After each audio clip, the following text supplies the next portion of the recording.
வணக்கம் தோழர்களே. இது நங்கரம். நான் முருகேசன். கல்லிறக்கும் போராட்டம். தம்பி சீமான் கல்லிறக்கிற போராட்டத்தை நடத்தியிருக்காரு. நமக்கு ஒரு சில கேள்விகள் இருக்கு. மரமேறி மரமேறின்னு சொல்லுவாங்க. சாணா அப்படிம்பாங்க. மரம் ஏறுறவங்கள, கல் இறக்குறவங்கள, இதெல்லாம் பேர். மரமேறி, சாணான்,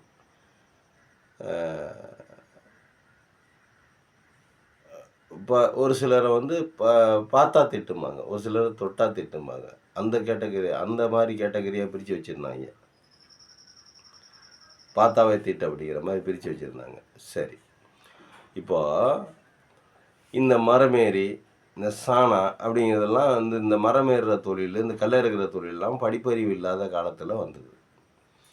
காமராஜர் அரும்பாடுபட்டார். இந்த மாதிரி படிப்பறிவு இல்லாத இந்த மரமேறி, இந்த சாணாங்கிற பேரெல்லாம் தொடச்சி எறியணும். படித்து முடிச்சுட்டு நீட்டாக ஆஃபீஸில் போய் வேலை பார்க்கணும், வல்லுநர்களாக ஆகணும், விற்பனர்களாக ஆகணும், அறிவாளிகளாக வரணும் அப்படின்னு காமராஜர் ஆசைப்பட்டார். அதனால தான் இந்த நாட்டை கல்வி கண்டிருந்த காமராஜர் அப்படின்னு இந்த நாட்டுக்காக அவர் நிறைய கல்வி வேலைகளை செஞ்சிருக்கார். இந்த துயரை துடைப்பதற்கு தான் காமராஜர் பெரும்பாடுபட்டார். அதுக்கு பிறகு வந்த அண்ணாவும் சரி, அதுக்கு பிறகு வந்த காமராஜருக்கு பிறகு வந்த அண்ணாவும் சரி, அதுக்கு பிறகு வந்த கலைஞர் கருணாநிதி அவர்களும் சரி, இப்போ இருக்கிற ஸ்டாலின் வரைக்கும் கல்விக்காகத்தான் அரசு இயங்குகிறது அப்படிங்கிற ஒரு ஒரு ஒரு கட்டமைப்பில் இருக்காங்க. இப்போது அதெல்லாம் விட்டுட்டு இன்றைக்கி இன்றைக்கி அந்த சாணான்னு சொன்னவங்க, நான் மரமேறின்னு சொன்ன அந்த ஆட்கள், அந்த அந்த குறிப்பிட்ட சமூகத்தை நமக்கு சமூகமாக பிரித்து பார்க்கறதுல ஒன்றும் நமக்கு இது இல்லை, சொல்கிறதுனால சொல்கிறேன். அவங்க அந்த நாடார் சமூகம் அப்படிங்கிறவங்க இன்றைக்கி பெரிய பெரிய தொழிலதிபர்களாக, பெரிய பெரிய நிறுவனங்களாக, தமிழ்நாடு மெர்கண்டைல் பேங்க் அப்படிங்கிற ஒரு பேங்கை உருவாக்குற அளவுக்கு, ஒரு வங்கியை உருவாக்குற அளவுக்கு மிகப்பெரிய ஆளுமைகளாக திகழ்கிறாங்க. சிவநாடார், எவ்வளவோ பேரை சொல்லலாம். இந்த அண்ணாச்சி, நம்ம சரவணபவன் அண்ணாச்சி, இந்த மாதிரி ஏகப்பட்ட பேர் அண்ணாச்சின்னு எங்கெங்கெல்லாம் பெரிய பெரிய பெரிய ஆளுங்கள்லாம் இருக்காங்களோ அவங்க பூராவுமே நாடார் வகுப்பை சேர்ந்தவர்கள் தான். இப்போது இவர்களை பூரா என்ன பண்ண சொல்கிறாரு? இப்போ திருப்பி மரமேறலாம் வாங்க, கல் இறக்கலாம் வாங்கன்னு கூப்பிட்றாரா? கல் உணவுப் பொருள் அப்படிங்கிறதுல மாற்று கருத்து இல்லை. ஆனால் அது போதை வசு தானே. அதில் போதை இருக்கா இல்லையா? ஏன் கல்லுக்கடை தடை செய்தார்கள் ஆரம்ப காலகட்டங்களில்? இங்கே இருக்குது, அங்கே இருக்குது, அங்கே இருக்குது, இங்கே இருக்குங்கிறாரு. சுற்றி இருக்கிற மாநிலங்கள் போல இருக்குங்கிறாரு.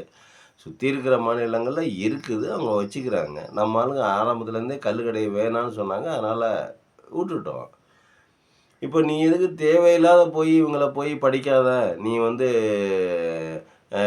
கல் இறக்கு, நீ நான் இப்போ என்ன சொல்கிற, நீ காணொலியில் என்ன சொல்கிற, நாங்கள் காலேஜ் படிக்கிற காலத்தில் காலேஜுக்கே போகிறதில்ல, ஸ்கூலுக்கே போகிறதில்ல, கல் சாப்பிடுவோம், புரோட்டா சாப்பிடுவோம், அவ்வளோதான்.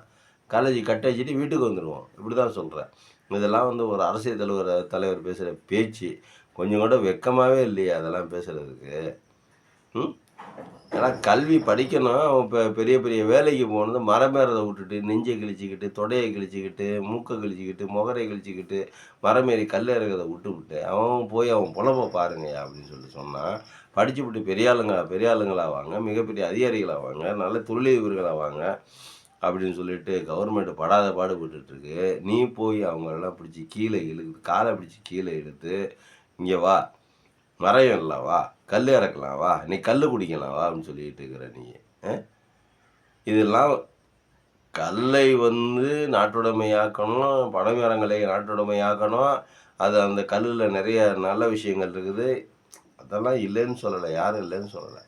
கல் எடுக்கலாம், அதை அரசாங்கம் பானமாக கூட பதப்படுத்தி கூல்ட்ரிங்க்ஸ் மாதிரி கூட பானமாக கூட விற்கலாம். அதுக்கெல்லாம் வாய்ப்புகள் இருக்கா அப்படின்னு சொல்லிட்டு அரசாங்கம் பார்க்கலாம். இதெல்லாம் ஒரு நியாயம் இருக்குது.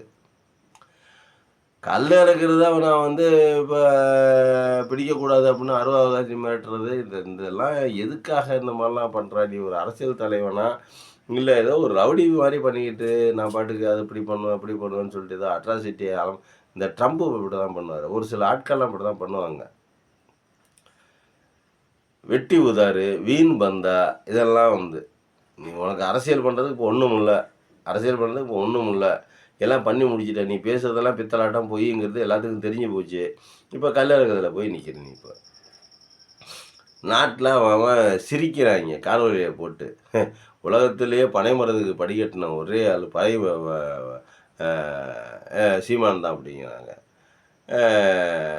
படியட்டு பாண்டி அப்படிங்கிறாங்க. எவ்வளவு அசிங்கமாக கேவலமாக பேசுகிறாங்க.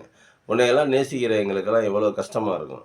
நீ எல்லாம் வந்து ஒரு நல்ல ஒரு அரசியல் தலைவனா, ஒரு நியாயமாக ஒரு அரசியல் தலைவனா வருவ அப்படின்னு சொல்லிட்டு பார்த்தா, நீ வந்து தேவையில்லாத இந்த குப்பைகளை போய் இது பண்ணுறது, ஆடு மாடு மேய்க்கிற வேலையை வந்து அரசு வேலையாக்குவேன் அப்படின்னு சொல்கிறது, அரசு வேலையாக்குவேன் ஆடு மாடு எல்லாம் கேவலமாக பேசுகிறாங்க உன்னைய.